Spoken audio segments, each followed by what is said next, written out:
For a fourth straight victory, the Bobcats play host to the Niagara Purple Eagles. On the road against Siena, their first loss in conference play. Baker Dunleavy now in his third season.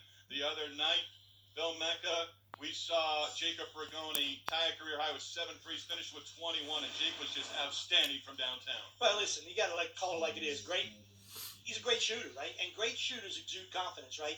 They're able to shoot the ball without a rhythm dribble. And we saw in these highlights here, Rigoni moves well without the ball. He can catch it. He knows his range, which might be at half court, and put on a performance one for the ages and won anybody that was at that game will remember for a long time. Diane Nolan, the third member of our broadcast team here tonight in Hampton, has more on the matchup between Niagara and Quinnipiac.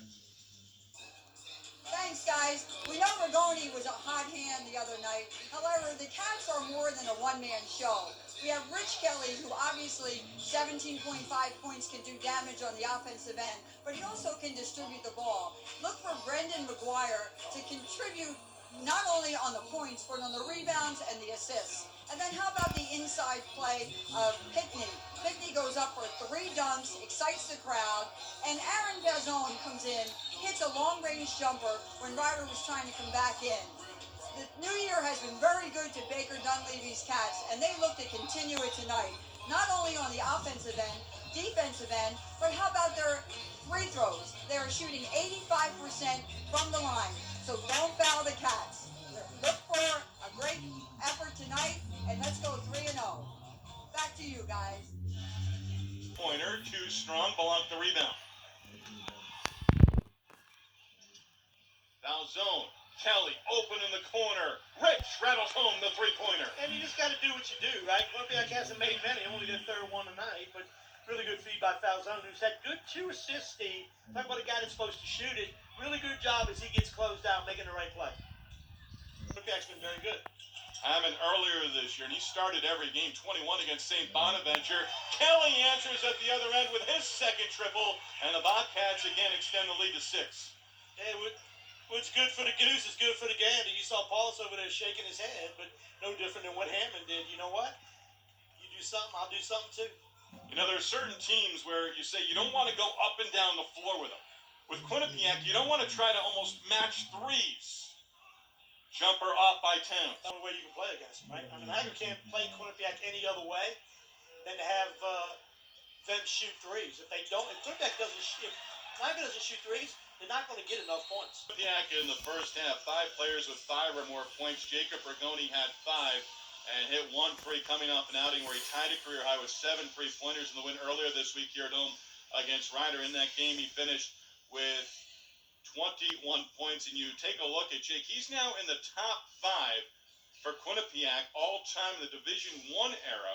He now has 175 made 3-pointers. We could very well be talking about Jacob Rigoni at the completion of his senior year next year as the all-time leading 3-point shooter in Quinnipiac history. And oh, by the way, Rich Kelly not that far behind in terms of reaching the top 5 all-time. Yeah, and you look at that, and if you're a Quinnipiac fan, you know each and every one of those players and the impact they had on this basketball program. And to think that Rigoni would leave here ahead of a guy like Rob Monroe, that might have been the best backcourt player in the history of this institution, you tip your hat to it. And we'll tip our... And he moves so well without the ball. So McGuire's going to be one of those guys you're never going to be able to stop, Steve. He's just too good at too many different things. Rich Kelly with the bucket. Quinnipiac with 4 straight and leading by 4. See, I can Rigoni or Falzone out of the game if I want to, if I'm not letting him get the ball. With McGuire, he does too many things with the ball to stop you from taking it away. He's not a scorer, he's a facilitator. Jumper on the baseline, Doug. Kawaka-Mensah trying to keep it alive, and it ends up in the hands of McGuire. Really good job on McGuire coming up with the ball. Trying to get through the 2 defenders. Feeds Kelly. Rich a 3. It's good. Good feed by McGuire, and that starts because to recover a fumble, you don't do it with your hands, you do it with your feet. McGuire gets that fumble with his feet, leads a transition, which he can do at 6'7". Really good feed. Well, Quinnipiac junior guard Rich Kelly from Shelton, Connecticut, closing in on 1,000 career points. He's also climbing the ladder in terms of career assists at Quinnipiac as well. He's got 11 points, only Quinnipiac player right now in double figures, but that is all time at all levels for the Bobcats. Over 325 career assists. None tonight. But that's an impressive list. You could probably talk about just about, yeah, I dare say, you could talk about every guy on that list.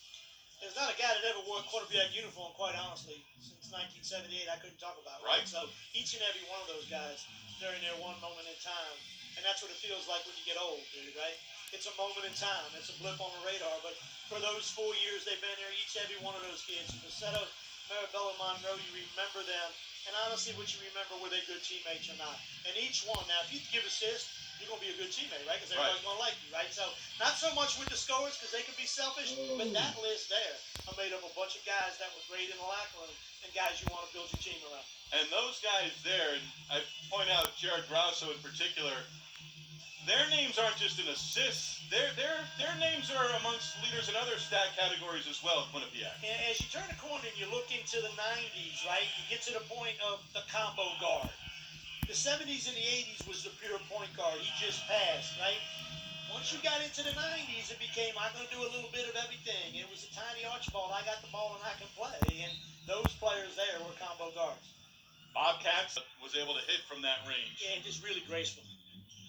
Kelly to Rigoni. Jake on a three. It's good. Man, you keep on got to go to the boy from down under. And he's able to knock one down. Really good feed. And a lot of confidence from Rigoni not being afraid to knock it down. Kelly time. And you're on the floor right now. Yeah, but Williams got himself banged up early in the game, and they're giving him an opportunity to play. And I think the challenge what you have with Blanc is he's so athletic, and a big possession here for Quinnipiac. Marfo gives right back to McGuire. McGuire reverses direction. Kelly, open look at a three. He splashes it home. And that's 3 points from Baker over there. Really good job by Coach Dunleavy. He'll go ahead and call a set play. Get the best shooter right now tonight. Get your best player to make a play. Good feed. Each team 2 timeouts. To stop. Hammond the three, no. Kelly the rebound. Looks to push, and now he'll settle things down at midcourt. McGuire down low. Marfo throws it down with 2 hands. Well, you run the same thing with a different wrinkle that time, right? The same exact play. Niagara turns around and goes, you know what? We're not going to let Kelly beat us. So they run out to Kelly, and that time McGuire makes the right pass, right feed to Marfo. Really good job by Quinnipiac coaching staff. Last time down, McGuire got it into Kelly. Marfo finishes the play inside. Great job by the staff over there by the Bobcats. And with that, McGuire, career high 10th assist. And the Bobcats extend the lead to 4 with 2:07 remaining.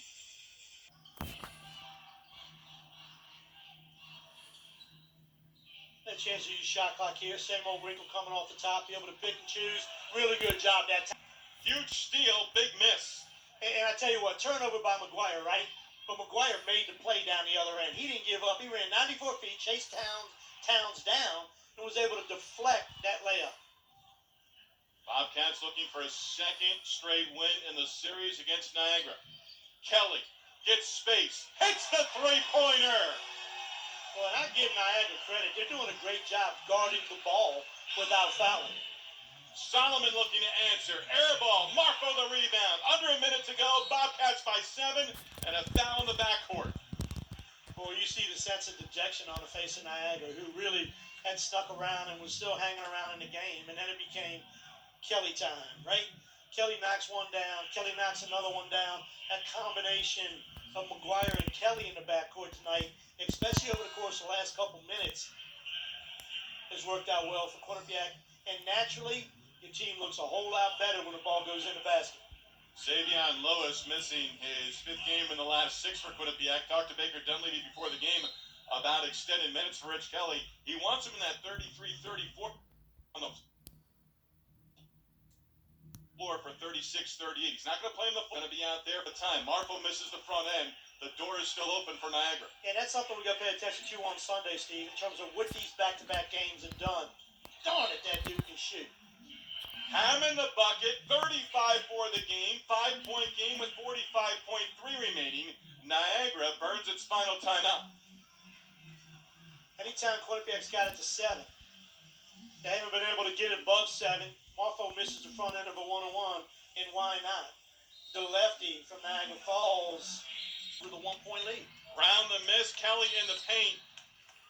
Hit up near the face by Roberts, and Rich Kelly the other way. That is the 10th team foul, and with 25.3, Kelly will have 2 free throws. He's at a season average, 17 points, And he has knocked down 5 3-pointers for the Bobcats in this game. And I think, as you looked at this game, as the game was starting to play out early, you were hoping Quinnipiac was going to make some shots early and get some separation and be able to rest some of their players. Because I do think you're going to see some effect come Sunday when Monmouth comes into the People's United Center. Monmouth playing tonight. I'd be curious to see how Niagara plays as they go down to Iona, this coming on Sunday. And, I think it's hard at this level for Hammonds to have that impactful of a game as he's had tonight. But tonight, he certainly has been the best player on the court. Reg Kelly, 5 threes, 19 for the game. 63-54. Basket is good for half. Final shot. That one off the rim. Battle underneath. Kelly comes away with it. Bumped into. Clock stops with 8.6 to go. Well, it was a good late push by Quinnipiac, wasn't it, Steve? I think that was an important final 4+ minute stretch for the Bobcats tonight. Challenged and showing the poise, especially at home. And I think you hit it on the head, right? That ball that Belanc mishandles and then maybe one final shot. That one off the rim. Battle underneath. Kelly comes away with it. Bumped into. Clock stops with 8.6 to go. Challenged and showing the poise, especially at home. And I think you hit it on the head, right? That ball that Belanc mishandles and then saves the play. For Quinnipiac to come up with that play and save the ball, and then for Baker to call that timeout, and from there, that's the shot of B12 Quinnipiac needed to get some energy, and they played so well after that. Kelly hits the second. 67-56, 8.6 remaining. Roberts in the front court. And for the first time under Baker Dunleavy, clock will stop with 3.1 to go. Dwyer will inbound to Rigoni. For the first time under Baker Dunleavy, the Bobcats have won 4 straight games. They knock off Niagara 67-56 here at the People's United Center.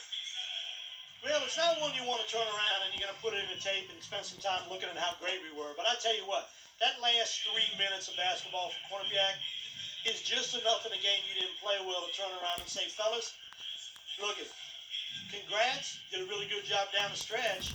Now we got to give a little bit more. Great job by Niagara, and it's unfortunate that they keep scoring this game because Niagara played well enough, I thought, to win this basketball game. Hammonds was great. Niagara falls to 3-11 overall.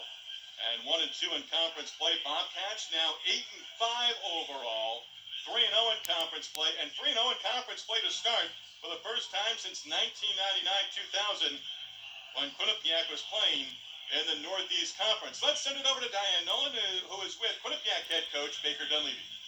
Congratulations, coach. 3-0 in the MAC. First time in your career for this to happen. Your team showed a lot of resilience tonight. We did. I mean, just to be fair, I've only been coaching 3 years, so it's not much of a career yet.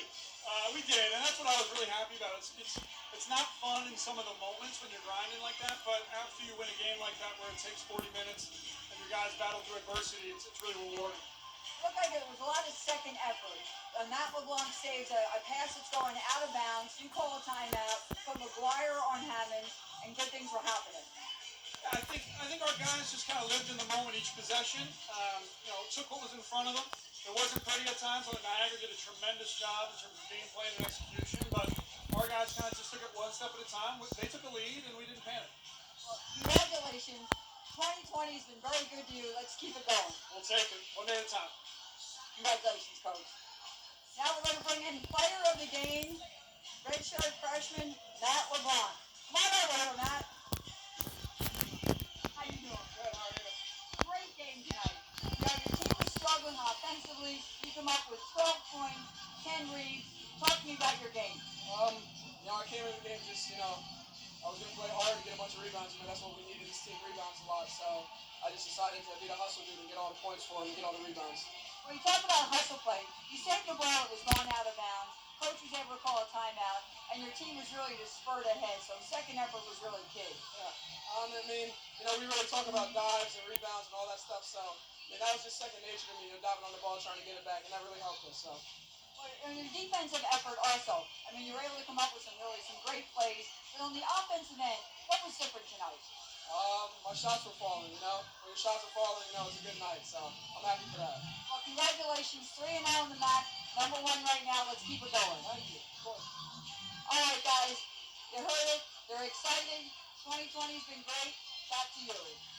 All right, Diane, thank you very much. Kevin Marfo, double-double, 14 and 12. Matt Belanc, double-double, 12 points, 10 rebounds. Rich Kelly, 21 points. Quinnipiac out rebounding Niagara in this one, 55-25, including 15-3 on the offensive boards. Yeah, I'm not sure that they're excited about this one. I think they're relieved, right?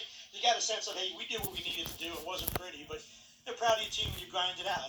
And each possession was difficult. And I give Niagara credit. They didn't go away. And Quinnipiac had some chances that, you know, you're up 7 and the game's over, but Niagara didn't let you catch your breath. And they kept on coming at you. Tip my hat to Niagara. The other team did a really good job, and good win for Quinnipiac, and they had to grind to get it, Steve. Hey, get your rest. We'll see you tomorrow afternoon for the women's game at 4 against Manhattan. Yeah, it's been fun, bro. I'll talk to you soon. And the men back in action on Sunday here at home against Monmouth. Tomorrow, women's team for Quinnipiac in action at 4 p.m. Eastern.